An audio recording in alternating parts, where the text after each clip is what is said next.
Yeah, and I got to come clean that I killed those 7 men in first-degree murder and robbery. As they said, they had it right. A serial killer. I pretty much, I pretty much had them selected that they were going to die.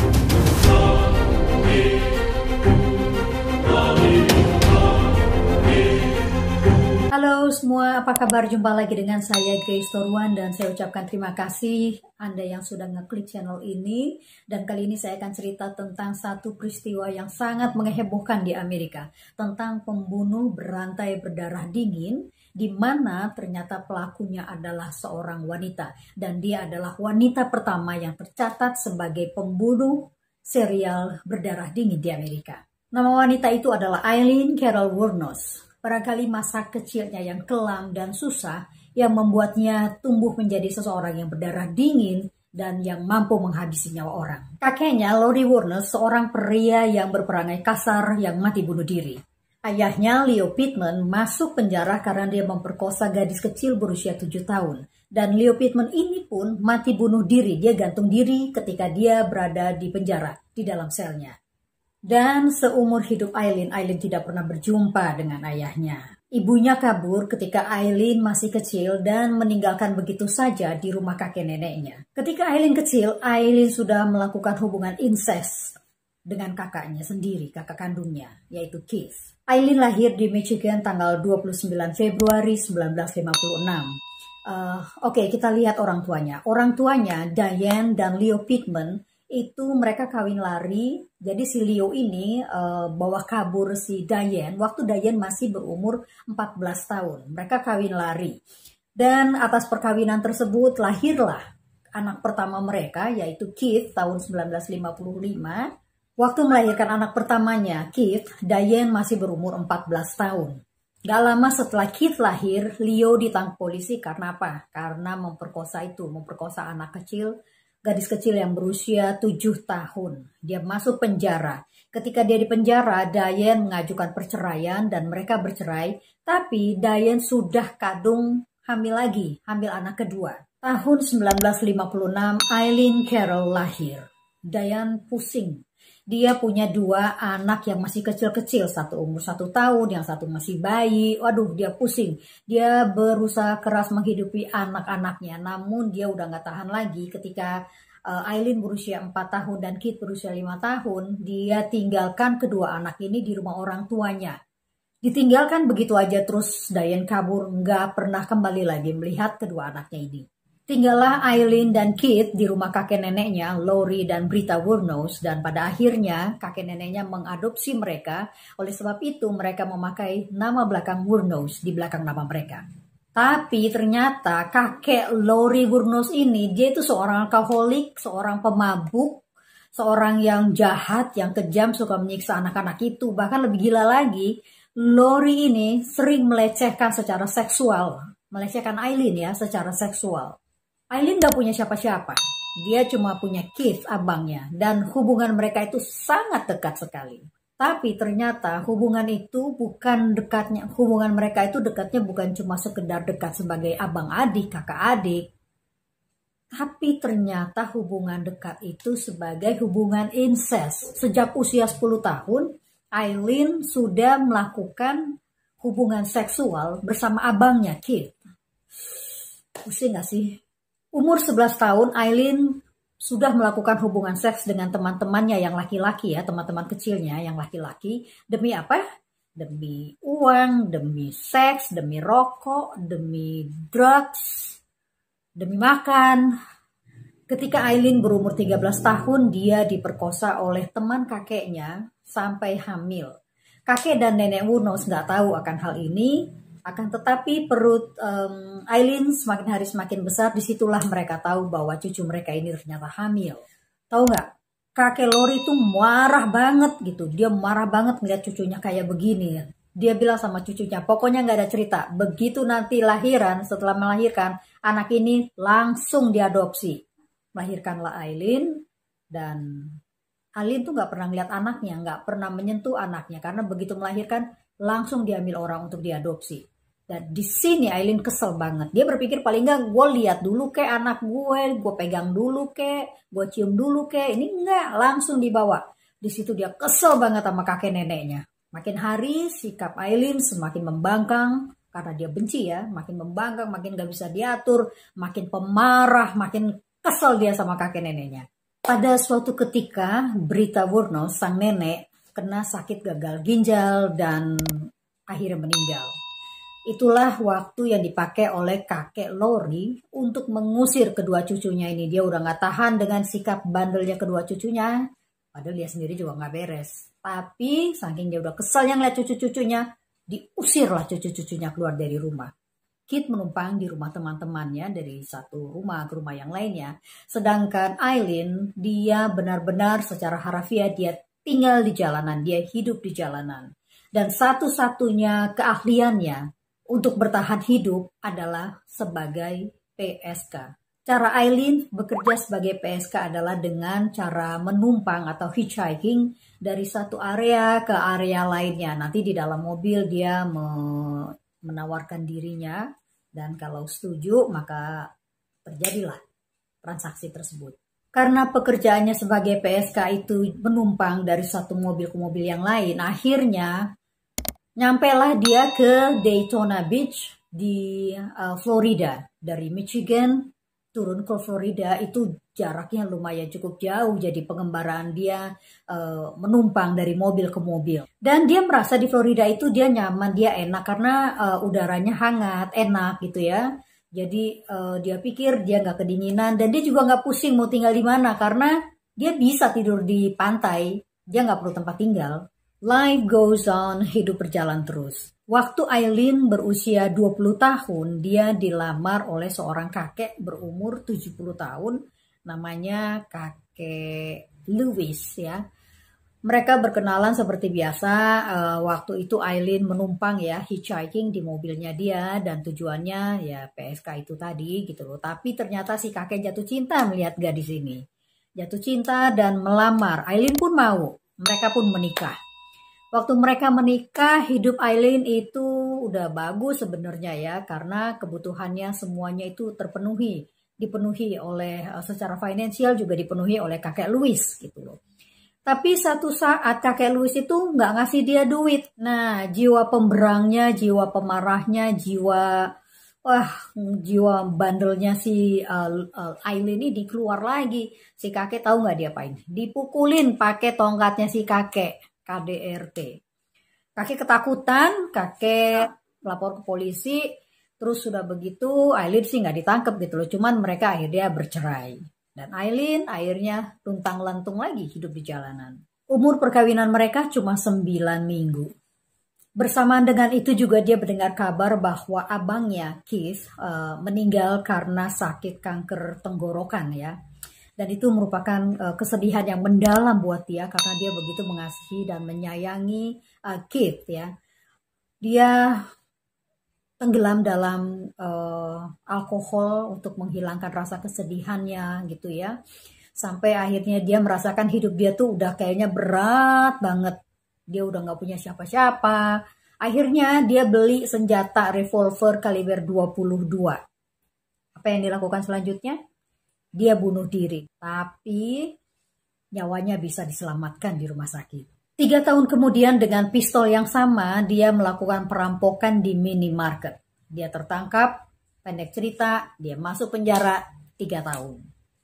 Ketika dia keluar penjara, umurnya sudah berumur 27 tahun. Dan dia kembali lagi pada kehidupan lamanya sebagai seorang PSK.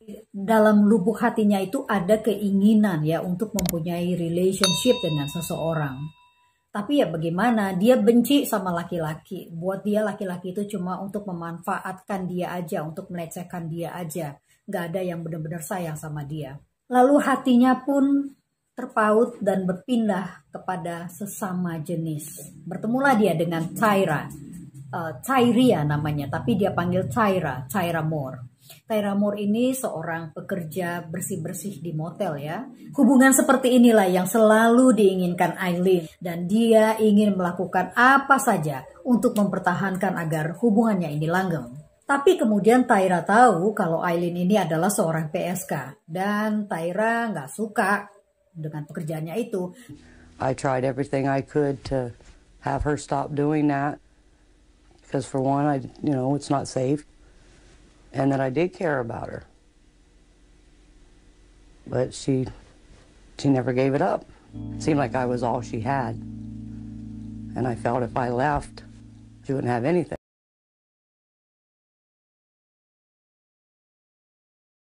Pada suatu malam di pinggiran kota Tampa, dan dia diberi tumpangan oleh seorang tukang servis elektronik bernama Richard Mallory.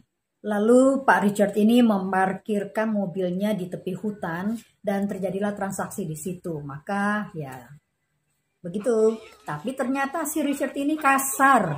Dia menyodomi Aileen dengan kasar banget. Bahkan Aileen itu dipukulin sama kayu.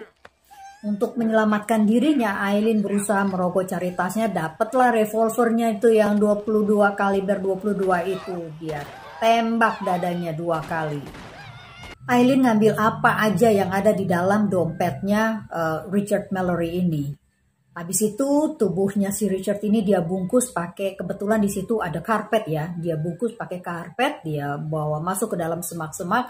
Dan dia pun pergi meninggalkan mayatnya di situ dan membawa mobil Mallory kabur.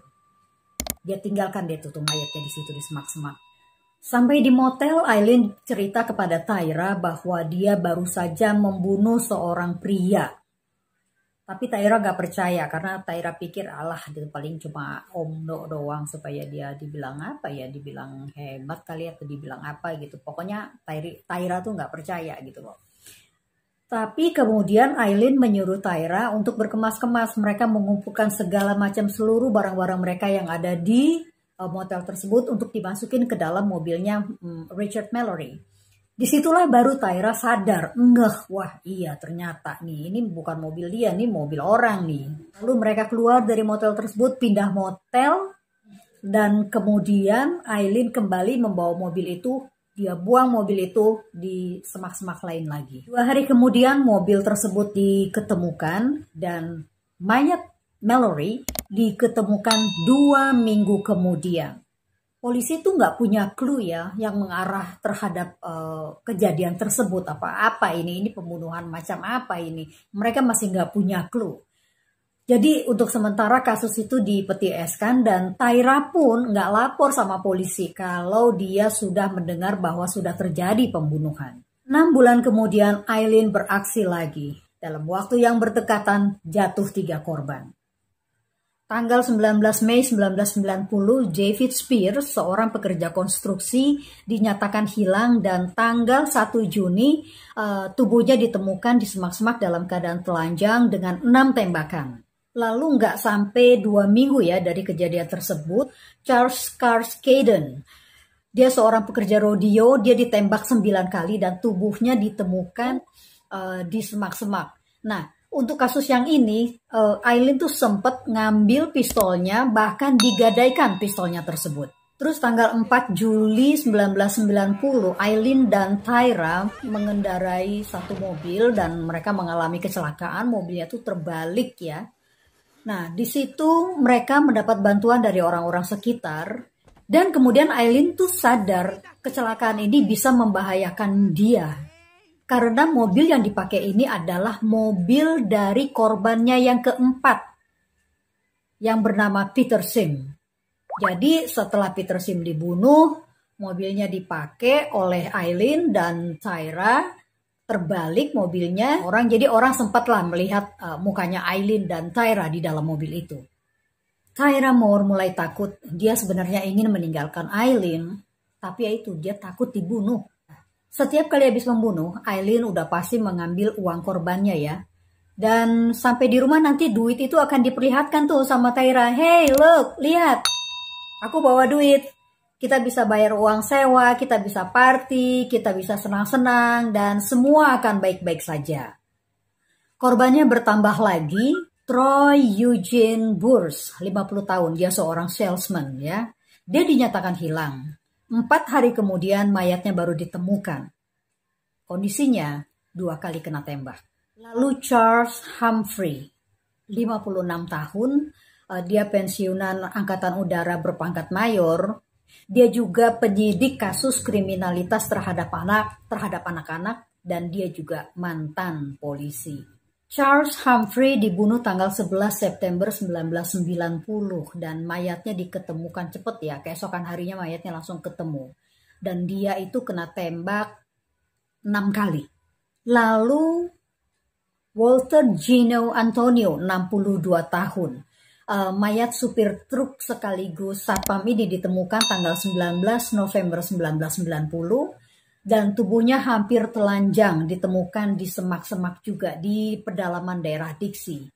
Tubuhnya ditembak 4 kali, mobilnya diketemukan 5 hari kemudian di daerah yang lain. Nah, di sini polisi mulai mikir dan mulai menyimpulkan kalau ini adalah kerjaan dari seorang pembunuh berantai. Karena motifnya kelihatannya sama ya, perampokan, pengambilan duit, pencurian. Dan juga alat pembunuhannya itu sama, yaitu pistol berkaliber 22. Sementara itu Tyra benar-benar ketakutan. Dia berpikir bahwa gua nggak ada kaitannya dengan semua pembunuhan ini. Lalu dia kabur pergi ke negara bagian lain, yaitu pergi ke Pennsylvania dan meninggalkan Eileen seorang diri. Dia pikir sebodoh teh ngamat deh urusan lu deh tuh, pokoknya kagak ada kaitannya sama gue. Pada akhir Desember 1990, polisi menemukan struk pegadaian. Dan di situ ada sidik jari Eileen. Ingat nggak? Waktu dia membunuh Charles Carskaden, dia kan ambil pistolnya dan dia menggadaikan pistolnya tersebut. Nah, struknya itu ditemukan tuh sama polisi. Berdasarkan orang-orang yang menolong Tyra dan Eileen waktu mobil mereka kecelakaan waktu itu, maka polisi membuatkan sketsa wajah mereka berdua. Dan setelah itu sketsa wajah tersebut diedarkan ke seluruh negara bagian Florida. Setelah 2 hari dibuntuti polisi, akhirnya Eileen ditangkap tanggal 9 Januari 1991.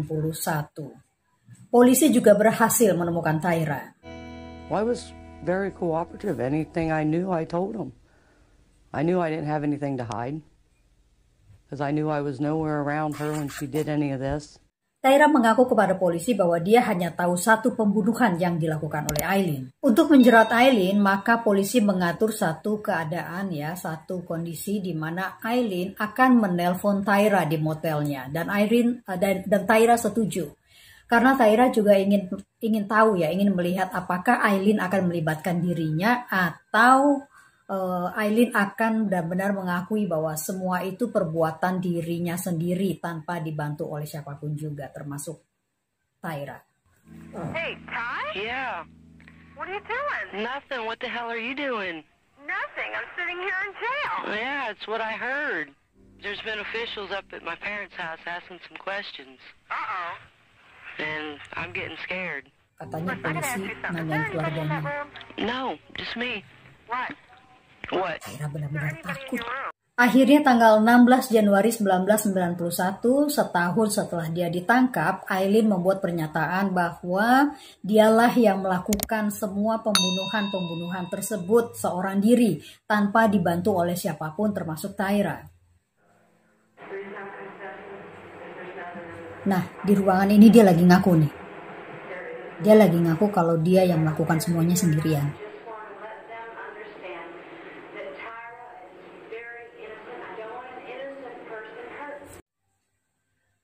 Persidangan pertama dimulai tanggal 15 Januari 1992, 1 tahun setelah Eileen ditangkap. Dan persidangan ini adalah atas kasus pembunuhan terhadap Richard Mallory. Dan tanggal 31 Januari 1992, vonis tercapai, yaitu vonis sudah ada, yaitu vonisnya adalah hukuman mati bagi Eileen. Dan Eileen tahu nggak, marah-marah, dia ngamuk, dia nggak terima. 2 tahun kemudian digelar kembali persidangan yang lain, yaitu atas 3 pembunuhan yang lain yang dilakukan oleh Eileen. Dan Eileen menyatakan no contest, artinya dia terima aja keputusan sidang, ya apapun itu, tapi dia juga nggak ngaku salah. Sementara pengadilan untuk kasus 2 pembunuhan lain yang dia lakukan, dia mengaku bersalah. Vonis semua pengadilan sama, yaitu vonisnya adalah hukuman mati. Eksekusi pun dilakukan pada tanggal 9 Oktober 2002 dengan suntikan mati. Usia Aileen 46 tahun.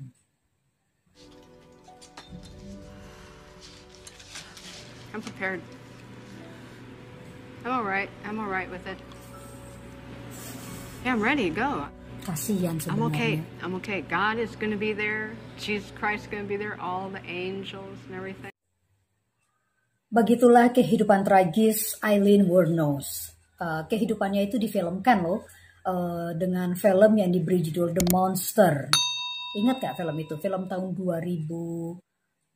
Charlize Theron memerankan Aileen Wuornos dan Charlize Theron sendiri akhirnya berhasil menjadi pemain aktris terbaik dalam Piala Oscar ya. Jadi dia dapat Piala Oscar pada waktu itu. Selesai sudah cerita saya kali ini dan sampai jumpa lagi dengan kisah-kisah selanjutnya. Jangan lupa dukung terus channel ini dengan mensubscribe ya. Yang sudah subscribe silahkan nyalakan loncengnya.